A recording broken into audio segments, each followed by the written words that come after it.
In order to get rid of this fatal disease, a bug was created. However, this bug turned out to be a huge cockroach that starts eating people. But the good news is, the initial problem is solved. Hello everyone, I'm Jay Mere and welcome to my new review of an underrated movie of the month. And it is something that I try to do every month, and that's just choose a movie, an earlier released movie from some years ago, so not a recent movie, and a movie in which I believe is underrated, underappreciated, or maybe overlooked. And I choose that movie to do a review on, to talk about, in depth about it, to get more knowledge on this movie. And for this month, so May 2023-24, I have chosen a horror movie from the 90s. So we go way back to the 90s, to my birth year to be precise, and that's 1997. And the underrated movie I have chosen from that year is Mimic. And this is a creature feature horror movie directed by Guillermo del Toro. And this is his second movie as a director and his first American movie. This is his first time working for a Hollywood studio, making a Hollywood production, and it became a creature feature called Mimic. This movie is also known for the struggles director and studio had with each other during the making of this movie, but I'm not gonna talk about that in this video. I'm just gonna talk about the movie itself. I'm gonna review this movie. It's a movie now 27 years old and I love it. This is also the reason why I want to talk about this movie, because I really love this horror movie. For those who have seen my top 20 favorite horror movies, then you know it's definitely in that list and pretty high in the list. I love Mimic. It's one of those horror movies I saw as a kid. I was really fascinated by that. As a kid, I was always fascinated by creature features. Real creatures like crocs or sharks, but also designed creatures, modified creatures. Mimic is about a giant cockroach. So it's kind of modified of a real creature. So it's still sort of a hybrid creature. And I love this movie. And another reason why I love this movie so much is the setting. I really love horror movies that are taking place in very claustrophobic environments. Especially underground. So like a cave system, or in this case a subway. An abandoned subway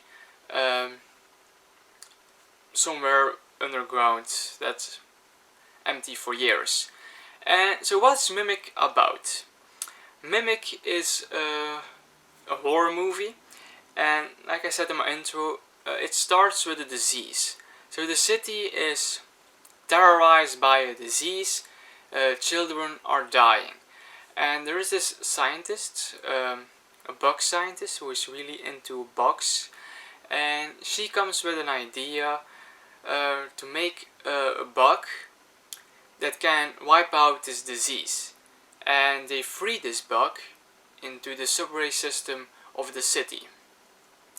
The idea, or the point, is that this bug cannot reproduce itself, so it is meant to die. However, 3 years later, they are figuring out that this bug, the Judas breed, is still alive, and it's highly modified than their initial plans. So there is a big threat in the subways. And this small team are doing the research, trying to figure out what's happening in the subways, and they have to deal with it. That's Mimic. It's a very simple horror story taking place in the subway. And the cast is actually a very nice cast. We have Mira Sorvino in the main lead, but also Jeremy Northam. Josh Brolin is in this movie. I think this is one of his roles before he became the famous actor that he is now. We also have Charles S. Dutton, is a very hilarious character, and also Norman Reedus is in this movie.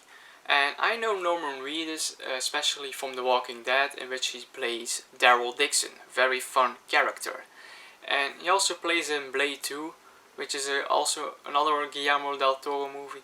And he is not really much in this movie, but the amount of screen time he has, it's very fun. It's a very fun character to have. He brings something extra in the movie. The characters are actually very cool characters. They are not the most three-dimensional characters. They have enough background, enough information, so we can root for them, we can support for them. We know just enough on these characters to like them or not like them, or to feel for them during the events in the movie. Like Josh Brolin, his character, is also called Josh. He is not really a very interesting character. He's the partner of our main character, played by Jeremy Northam, and he is not really that special. But I don't know, maybe it's the way Josh Brolin plays this character, but he brings something dynamic to the movie. He is a very dynamic character, and he brings something extra. But he's not that interesting. So they're not the most interesting characters, but each on their way, they bring something to this movie. Like the character of Charles S. Dutton. He is the subway police. He is a very hilarious character. I really like this character. And like I said, these characters are just enough to root for them. And more I don't need in a horror movie. They are perfect characters for the movie. And also the setting, like I said, I love the setting. It's a very cool production design that this movie has. The old subway, the abandoned subway, it all looks very cool where the horror takes place. So setting also a big plus. And the creature also looks very cool, very scary. So also the creature design, also a big success. And this movie actually has some scare value. And that's probably because Guillermo del Toro is the director. He knows how to direct a good creature feature, how to make the creature look prominent, scary, in the way he is supposed to be in this movie. So that's a success, and also the way he directs. In the second half, I'm gonna talk more about how Guillermo del Toro directed this movie, because there are some things to say about this. There is just one little issue I have with this movie, and that's a very little one. Like in the beginning of the movie, we have some strange shots of the city.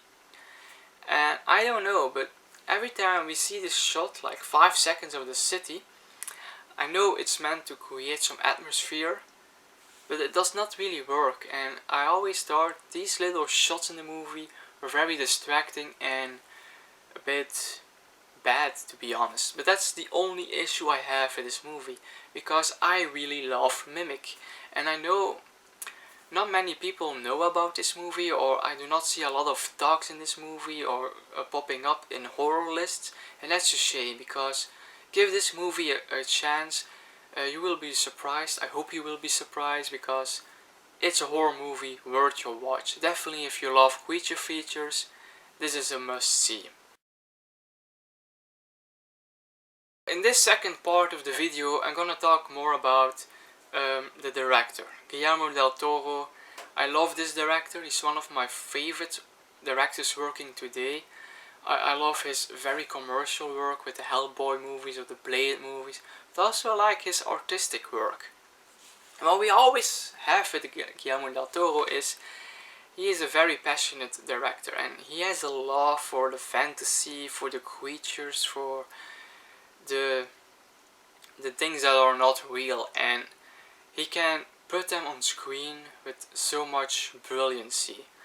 And Mimic is one of his first movies, and right away he was trying to go for a creature feature. It's not anything big or ambitious like other creature features he did in his later career.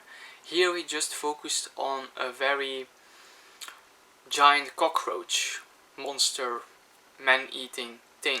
That's the creature. And of all his movies, I actually believe this is the most straightforward horror movie he has done.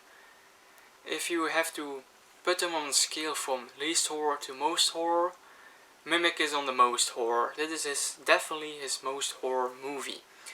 And there are two versions of this movie. We have the theatrical cut, which is a fine cut of the movie. I had never had problems with that version.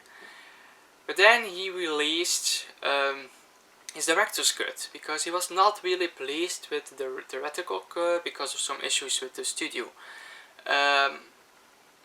So some years ago we got this director's cut, and still I have no problems with the theatrical cut, but now I have seen the director's cut. This is definitely the superior one. Not much has changed. First of all, there is this color update. There are some extra scenes. There is a scene where the three characters go into the subway, and there is some explanation on people that are lived there. That's not in the theatrical cut, but in the director's cut. It's not really adding up anything new, but it makes an extra vibe to the movie. There is an extra element, something interesting during this movie, and every scene that is added in this director's cut, like, it does not bring up that much, but they make it more cohesive, more movie from start to finish. There are no empty spots anymore. I feel like it. And he also erased one scene, and that's a non-scare scene. In the beginning of the movie, the cockroach is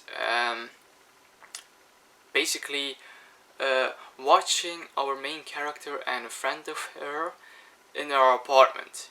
When that friend leaves, she bumps into the cockroach, and then she just walks away, and we see the cockroach staring at her. That scene is not in the director's cut, and I never minded that scene, but I get why he erased that scene. It's a non-scare, and he changed with the cockroach going into the apartment of our main character, and that's a more scare effective scene than what we had in the theatrical cut. So the director's cut is definitely an improvement over the theatrical cut, but like I said, I have no problems with the initial version of the movie. And we also see in his first movie that he has his style is visible in this movie. In interviews, he always talked that his first movie he started it with The Devil's Backbone. For him, that was actually his first movie, the start of his career, and Chronos and Mimic were some kind of experiments for him. I get why he says that, but I would definitely consider Mimic a part in his filmography. I would not start his career with The Devil's Backbone, because Mimic is actually, for me personally, one of his best movies that he has made in his career. And on some days I would even state that it is his best movie. And we already see his style. And his style is camera movement. He has a certain way of movement of the camera. Go from the one place to the other to reveal something with the movement of a camera. And that is what he started doing while making this movie. And that's a very prominent element of his style in this film. And a probable criticism that this movie can have is that this movie is not unique. It's one of many. True, there are a lot of movies, horror movies, taking place in the subways. We have Creep, we have End of the Line, others, there are definitely others, even giant bug movies, they already exist. Mimic is even a twin movie. In 1997 we have another creature feature with a similar plot, that's The Relic. Still I think Mimic is superior to that movie. But while Mimic is definitely one of many, I believe it stands out because the way Del Toro directed this movie. The way he made this movie look, his camera movements, like I said before, and it's just the way he creates this atmosphere. Like in the beginning of the movie, when they were releasing the bugs in the subway, we see the characters coming in the subway, we see the bug being released. In many other movies, similar movies of this will be a very typical scene, but it's just the way Del Toro put it on screen, the way he filmed it, the way he directed it. It has a different feel than these other movies, and that's why I love Mimic so much, because how Del Toro made it, you can see his passion in it, you can see that he thought on every shot, and that's why this is one of the best horror movies in my opinion. And therefore he can also make it a scary movie, because I think there is definitely tension, and that's all because of Del Toro. So that's why I love Mimic. It's a very well directed movie, and I definitely recommend Mimic. So those were my thoughts on the movie Mimic. I hope you liked my review. Always be free to share your thoughts on Mimic. Do you like Mimic? Why or why do you not like Mimic? Please let me know. Would love to read those. And if you want to see more reviews of me in the future, always be free to subscribe to my channel. And till the next time.